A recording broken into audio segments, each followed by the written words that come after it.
Welcome to another episode of the CSUSB Advising Podcast. My name is Matt Markin, an academic advisor here at Cal State San Bernardino. And on today's episode, we're learning all about the human resources concentration within the business administration major. And our special guests are Dr. Craig Seal and Dr. Andrew Beechko. Dr. Seal, Dr. Beechko, welcome. Thank you, Matt. Thank you, Matt. Good to be here. Yeah, so let's just dive in. Can you tell us a little bit about yourself, your background in higher ed and the CSUSB? Maybe we'll start with Dr. Seal. Yeah, happy to. Thank you, Matt. One of the things for faculty in the administration is a lot of us actually have prior business degrees and are different prior business experience. So a lot of us coming in have worked in the private sector or the public sector before coming into higher education as faculty. So for me, I had several stints as both a manager and executive in for-profit, nonprofit, sales, talent acquisition.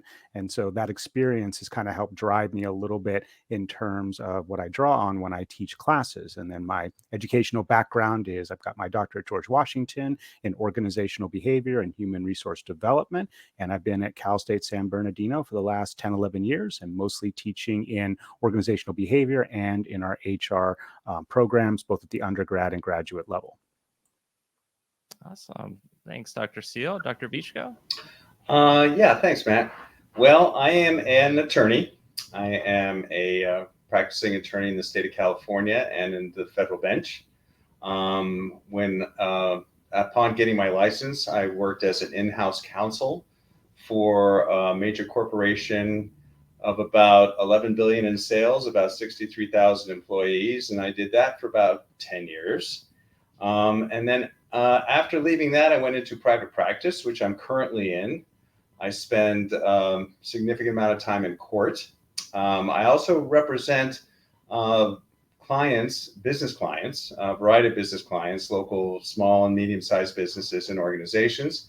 And so I continue to do that. That's during the day. In the evening, I teach over at Cal State. I've been teaching basically business law, employment law, entrepreneurship law, communications, and a variety of other classes in the evening, of course, because during the daytime, I'm usually sitting in a courtroom. So anyway, I like to bring, and I think what I love about doing it, and I've been doing this is my 10th year of teaching.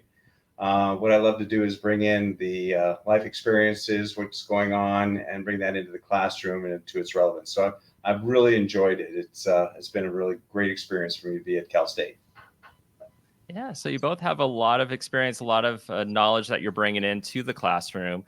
So our next question is, how would you describe the administration major and more specifically the human resource management concentration?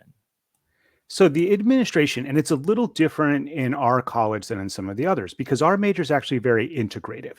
And so administration is going to encompass a wide area of business and for-profit and nonprofit and government fields. So we have accounting and finance, information technology. We'll be looking at marketing and sales. We will be looking at public administration because most companies will have to deal with the public sector to some extent. And of course, in our department, you've got things like entrepreneurship and human resource management and general management as well. And it's the HR, the human resource. And so this is really focusing in on the people side of business. So organizations have financial capital, they have people capital. And part of the issue is, how do you manage that? How do you find people? How do you train them? How do you develop them? How do you move them through the system? How do you maximize opportunities for them? And so the people side of the business is sort of what the HR or human resource management concentration really focuses on. Yeah, and I would add to that, Craig, from the standpoint that when somebody comes out of school, when you come out of college, if you're interested in the business field, it can be a variety of different organizations. You can go from a small organization, of a small entrepreneurship organization where you're doing it yourself, to maybe a medium-sized organization, to, as what I've fallen into, some large corporate organizations. When you come out with a degree and you're working in administration, you get a rounding of all the various parts of those companies, because a company's made up of a variety of different disciplines.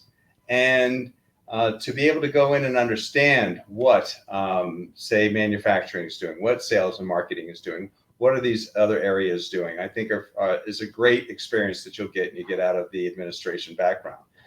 As far as HR goes, yeah, as Craig said, it's human capital. It's dealing with people, dealing with how do you get good people? How do you interview good people? How do you maintain good people? How do you build those relationships? And sometimes what you have to do if things aren't working out. So a lot of that comes with becoming, understanding that people are assets of the corporation and that those people are what make the corporation succeed. And that's, I think, what our group tries to focus on in that human skills. Yeah, and aside from the bachelor's degree, you also have the minor in human resource management. What would be the difference between both of those? Yeah, so we do have the administration major with a concentration in HR. We have a minor in HR. We also have a concentration in HR in our MBA program, and we're looking to launch a Master's of Science degree in HR as well. But in terms of the undergrad level, the real difference is sort of where the student's coming from. And so if you're in administration, it's fairly easy to pick up an additional concentration. Usually it's around 6 additional courses. If you are outside of administration, say you're in natural sciences, social sciences, education, arts and letters, then if you wanted to specialize in HR and you didn't want to add, say, 3 or 4 years to your degree program, but you really wanted to just take the 6 core classes that really focus on a particular concentration, in this case, HR, that's what the minor really does. So it really allows students who aren't business or administration majors to be able to take the specialization of HR without taking all the additional courses that would come with the administration major. Yeah, and I think to Greg's standpoint, point is that if you look at somebody who's going to say maybe an education major, they're going to come out with a degree in education, they're going to teach, and if they want to continue on with their career, they want to move into administration. Having the HR minor allows you to be, in fact, I know a number of people at the various school districts that are the head of HR in those groups. They came up the ranks from teaching and from being out there. And so it's a great avenue in certain concentrations, if you're interested in that, to get the minor, to allow you to, I would say, enhance the degree that you're getting in whatever major you're in, because you might be moving into that field. And even if you're not in that field, you learn to understand the relevance of the people skills that you get from the HR group in there. Nice. So let's say I am a human resource management student. What am I learning in these classes? So the core classes that we're going to focus on are the issues of, how do you find and retain good people? So that's going to be a piece of it. How do you work with different industrial labor? So if you're dealing with, say, union or government entities, a lot of the coursework is going to focus in AJ's area of expertise, which is law. And so understanding, because it is a very complicated legal environment when you make decisions about who you're going to hire, who you're going to promote, who you're going to reward, and sometimes who you have to let go. And there is a lot of background legislation that kind of guides how that is supposed to happen. And unfortunately, a lot of organizations and a lot of managers aren't well versed in that moving forward. So really looking at the legal side of things, talent acquisition, talent development is sort of the focus for the HR concentration. Yeah, and I think that the California is, in many cases, a very unique state when it comes to dealing with people and human resources and with that respect. So as in dealing with HR, you've got to be on your toes. It's dynamic, it's changing. I've had clients that thought that they understood what they were doing, and it wound up costing them a lot of money because they did not understand the nuances of certain requirements in California. I think that, and I've also had clients that I've gone to and I've asked them the question of saying, you said what to that employee, or you did what? And now you're trying to figure out why you're in trouble. So that's why I think the people skills that you get from also the HR major of being able to issue spot what the problems are out there. And by picking up these classes and by understanding the uniqueness of certain of things in California, and even in outside of California, every state has its own unique things also. It's not just limited to this state. I think all those that you pick up, and those are the things that we try to bring forward in the classroom. Nice. Now, of course, the question that comes up a lot, I'm sure we get in our advising appointments, is the career question in terms of, what can I do with this major? Can you talk more about that question and, maybe areas that you've seen your students go into after graduation? Yeah, there's a few different avenues. There's actually quite a few. So there is some students will follow a more traditional HR route, meaning that they would often go into what we call an HR generalist position if they work for a company that's sizable enough to have an HR department. Those are sort of entry level positions. A lot of our students will go into working in government, particularly you look at some of the cities and counties and state level. And so some are going to follow that HR track, if you will, as their career moving forward. But the beauty of HR is that it relates to everything you do as a manager. And so whether you go an HR route or whether you go a different, say, traditional management route, what you learn from the legal side, from the people side, from the talent development side is really just good management and management practice. And so it opens up a lot of opportunities, again, to go into HR, or it's a good foundation to move into the next level management positions for our students. And on top of that, I think it depends also on where you get your first job. How big is the company? Where is the opportunity for you to be able to get work? And having that background, sometimes companies aren't large enough to be able to have a quote unquote specific HR department. But because of your background and because of the student's background coming out, they can help the company grow in a productive, safe manner by actually applying everything that they've learned in their major.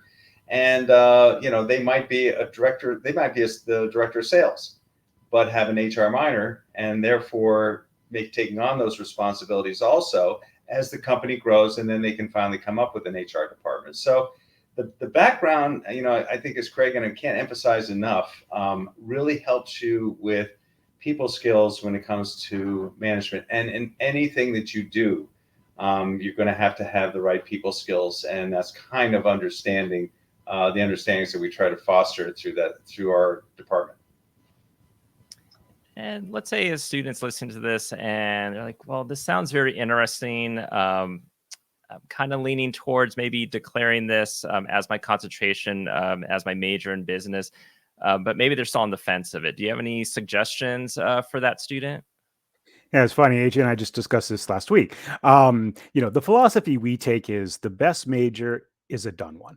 And so, perseverating over and over, you're never going to have the perfect major. A lot of our students in particular, with the way work has changed, are likely to go into very diverse fields that may be very aligned to their major, but unlikely to be. And so the best thing is to finish. And if you're interested in whatever it is, whether it's HR, accounting, biology, theater, it doesn't really matter, I would major in that, because all of it will pay off later just getting the degree. Having said that, some things that students could consider. We have a student club. So Cal State University San Bernardino has a SHRM, Society for Human Resource Management club. And so popping into a meeting would give you an opportunity to see other students who are interested in it, and that might get you a little feel. You certainly can reach out to your faculty, us, and say, hey, can I sit in a class? I'm just interested. I just kind of want to sit in the back and kind of see, maybe listen to a lecture and get some feeling for this. That would be another opportunity. And of course, now with the internet and advent of technology, just sort of Googling HR, if you will, or SHRM, Society for Human Resource Management, will pull up a ton of information that students can kind of take a look at, not just general on the field, but also what kind of careers are out there, salaries, companies, and other information. So I think all of those might help a student to kind of zero in. But the most important thing is just pick a major and graduate. Yeah, there's nothing better than walking down that podium after graduation with that degree in your hands. And Dr. Craig's absolutely right. That is the most important thing to do. And I think as you go through your career at Cal State, and you're going through it, and you're trying to pick your courses, and you're thinking about it, take a class, take an HR class. So, put your toes in the water, see if you like it, see if you like the faculty that's there, see if you like what's being the concepts, and that will really help you make a decision. I mean, I was, throughout my college career, I started off as a math major and switched to, ended in biology for my undergrad, and then went to grad school. And I mean, it's all a definitive process of what you get through and how you develop yourself. But to Craig's point, finish, pick up a class on HR, see if you like the concepts, see if you like what's going on. And if maybe you say, well, I really want to major in finance, but a minor wouldn't be bad. That might be something that'll tie me in. I know a number of students that are graduating with a major and a couple of minors with them. So it's always something to just keep in the back of your mind. And if you like the classes, it's really worth your time. Yeah, well, I started out as a math major as well, and then went into psychology, and then did my master's in education. So definitely know about going from one major to another. Now, I'm sure there's also misconceptions that you might have heard, maybe someone say about human resource management. Any that you think you might want to share on this? I think there's a couple. One of the big ones is a lot of people who start into HR because it's sort of a people profession, talent management and talent organization, talent development. They kind of think of themselves as mini counselors, that we are there to help the employees, and you are. But the reality is HR is a business function, and HR reports to management and the executives. So their loyalty is to protect the company, not the employees per se. And so you want to do that in an equitable, ethical manner. You want to follow the law. You want to have people blossom under you, but your ultimate responsibility is to some extent risk management for the organization to minimize its potential legal risk moving forward. So that's one thing I think students don't always understand when they first start, but they pick up pretty quickly once they get their first job or two as to, where their allegiances are going to lie within the profession. Yeah, I think what Craig hit one key area more than anything else: risk management. Risk management is your job. You are the client for you as an HR professional is the company. Your job and your fiduciary duty to that company is risk management. And risk management comes from educating the management within that company, being involved in the decisions that could place the company at risk. All of that is part of the risk management position that you have. And by doing that, and if you keep your mind that you have a fiduciary obligation to the corporation, and if you keep that in the back of your mind, it always puts things out front of who is the client. The client is the company. And to Craig's point, risk management is your job. And to the extent, and your job is also not only to know what it is today, but to keep yourself up to speed and to keep yourself educated that you know what it is going forward. Because the cool thing about it, which is I think one of the reasons why I got into law, was because it's dynamic. You'll never get bored. It's not the same thing over and over and over again. It's not the same type of metrics that you're going to be using. It is dynamic. It's changing. There's always new stuff going. You will always be learning throughout your career. And I think that's kind of the thing that's very fascinating and interesting to me about this area, as well as law, which is integrated closely with it. Yeah, and last question, and you mentioned the Human Resource Management Club. Anything you want to add in terms of resources that your department might offer to a student? Yeah, there's actually quite a few, which is one of the neat things about students in HR. As you mentioned, we do have a club. It's the Society for Human Resource Management. But not only do we have a club, it's well funded in the sense that the college and the department are there to kind of help. We send students to case competitions every year. Right now, we're part of the CalSHRM network, and so we just had a series of teams, both graduate and undergraduate students, compete over in Santa Barbara. And so there's this opportunity to be part of this larger organization. We also connect with a regional group. It's called Inland Empire SHRM, which are professionals in HR, which is another opportunity that students can have. We also have, although they can be competitive, a couple fellowships for students who are interested in interning in HR, particularly with nonprofits or government, which often are unpaid. And so this provides some funding. So there's fellowships available, there's connection to the professional society, there's the club, there's the case competitions, there's lots of opportunities to really be involved in HR as a young professional moving forward within our particular concentration. Yeah, I think Craig hit it all. There's a lot going on. And, and we understand that students are busy.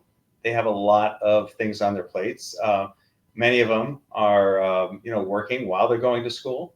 And so, but we just want you to know that there are things in your major that we have available to you that'll kind of broaden perspectives outside of the classroom that are also just a lot of fun. Yeah, well, a lot of great information from you both to share. I definitely appreciate both of you being on the podcast to give this information to students and to parents. So Dr. Seal, Dr. Beechko, thank you so much for joining us today. Thanks for having us, Matt. My pleasure. Thank you.